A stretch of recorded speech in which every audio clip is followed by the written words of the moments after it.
안녕하세요. 네오젠 과학에서 지구과학을 담당하고 있는 박결 강사입니다. 일산동고 2025년 2학기 중간고사 내신 분석 리포트입니다. 일산동고의 이번 시험 문제는 기본 개념 유형으로 제시되는 자료들 그리고 수능 특강, 학평을 활용한 좀 분석형의 자료들이 함께 제시돼서 암기력, 응용력을 모두 판별할 수 있는 좀 난이도의 문제들이었습니다. 1등급 컷은 80점대 후반에서 90점대 초반 정도라고 합니다. 지구과학 같은 경우에 작년에도 올해와 마찬가지로 1학기 시험 난이도보다는 2학기 난이도가 굉장히 높았습니다. 요번에도 지금 난이도가 1학기 때보다 상승한 걸로 보아서 기말고사도 난이도가 높아질 것으로 예상을 할 수 있습니다. 1학기 중간고사의 유체 파트는 고체 쪽에 이제 비중을 두어서 그런지 조금 쉽게 출제가 된 요소였는데 이번에는 우주 파트가 들어가지 않고 해수부터 기후변화 파트 전체가 이제 들어가는 부분이라서 시험 범위가 조금 이제 적었습니다. 그래서 오히려 문제 난이도를 확 끌어올릴 수 있었던 것으로 보입니다. 논술형 문제는 출제되지 않았는데요. 해수 파트 같은 경우엔 지역적인 암기 및 또 지도 그래프 이런 해석력들이 필요하고 수능 유형의 통합적 사고를 요하는 문제들도 꽤 많이 출제가 되어서 이런 문제 유형들, 내신형 문제들, 문제집만 이제 좀 쉽게 넘어가거나 또는 이제 수능 기출형의 어떤 통합적 사고력의 문제들을 익숙하지 않은 학생들은 많이 어렵게 느낄 수가 있습니다. 이론 공부만 해서는 좀 적용시키기가 어려운 수능 유형의 문제들이 이제 좀 대다수 출제가 되었습니다. 1번 문항 같은 경우에 중위도 요거를 제시를 해주기는 했는데 계절별의 평균 수온 전체 그래프가 주어지면서 좀 익숙하지 않은 그래프입니다. 수온의 어떤 층상 구조 이런 것들이랑 연계를 시켜야 되는데 그 그림이 우리가 익히 알고 있었던 3단계의 충상 구조 그림이랑 완벽하게 일치가 되질 않다 보니까 응용을 해서 해석해야 하는 문제였습니다. 8번까지 해수의 층상구조 문제가 타 학교 대비 굉장히 비중이 높았습니다. 왜냐하면 이제 다른 학교 같은 경우에는 이쪽 파트를 한두 문제 정도에서 끊는데 5문제가 출제가 됐다는 거는 요쪽에서 이제 수온과 관련된 해수의 성질을 좀 비중 있게 학교 선생님께서 다루셨다라고 볼 수가 있습니다.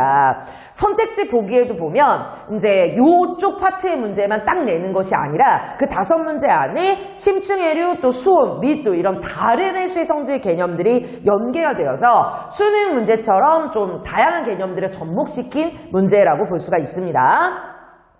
3번 문항 같은 경우에는 표층 순환을 익숙한 이제 북반구, 우리나라가 끼어있는 이제 북반구 쪽으로 많이 제시가 되는데 남반구로 주었고 평면 지도가 아니라 좀 구형의 세계 지도를 제시를 해서 대기대 순환 구조와 연결시키는 문제였습니다.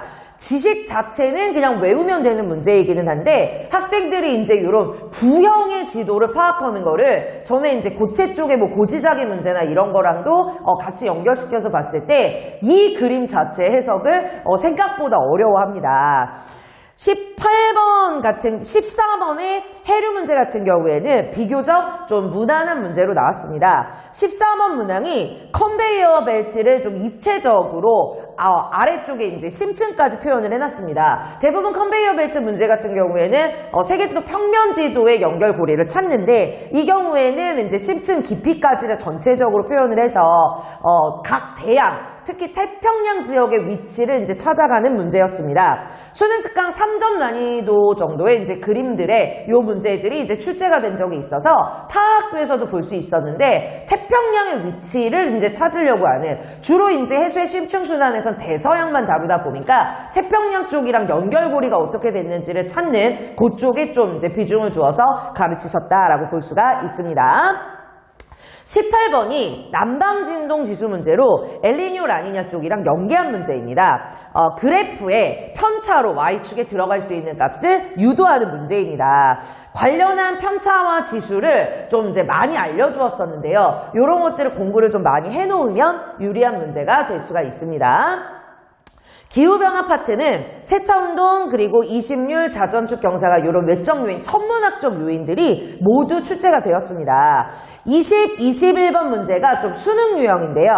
두 가지 요인이 하나씩 이렇게 세부적으로 분리를 시킨 것이 아니라 두 가지 요인들을 접목을 하면서 학생들이 어려웠다라고 얘기를 합니다. 다행히 이제 다른 킬러 파트가 될 수 있는 열수지의 이제 계산 문제들 같은 경우는 쉽게가 좀 출제가 되었고, 지구온난화 문제 같은 경우에도 좀 이제 상식형으로 나오는 주어진 자료를 분석해서 뭐 연도별이나 또는 이제 수치, 온실기체 뭐 수치 비교나 이런 것들을 할 수 있는 상식형 문제입니다. 25번에 내적 요인 같은 문제가 지질시대 쪽 앞쪽 파트에서 좀 많이 나왔던 문제다 보니까 이런 이제 화산 폭발이나 주어지는 이제 기사 자료 같은 거에 제시를 보고 어떤 현상이 일어났는지 이제 매칭을 시켜봐라 라고 하는 문제들이 좀 앞쪽에서 많이 나왔던 파트라 잘 출제가 되지 않는데 이 일산동고에서는 화산 폭발과 관련된 이제 화산지의 이제 기후 변화를 좀 문제의 출제를 마지막으로 이제 제시를 해주셨습니다. 학생들이 이쪽보다는 오히려 이제 뭐 다른 쪽에 이제 문제 비중을 두고 공부를 하다 보니까 이쪽은 놓치는 경우가 좀 많아서 오히려 많이 틀렸다라고 얘기를 합니다. 일산농고 같은 경우에는 아까도 말씀드렸듯이 기말고사까지 2학기의 난이도가 확 올라갑니다. 그래서 좀 방심하지 말고 우주 파트가 이제 전체가 또 들어가야 되는 단원이기 때문에 학생들이 많이 어려워할 수 있는 부분들이 포진되어 있어서 공부를 좀 꼼꼼하게 열심히 해야 합니다.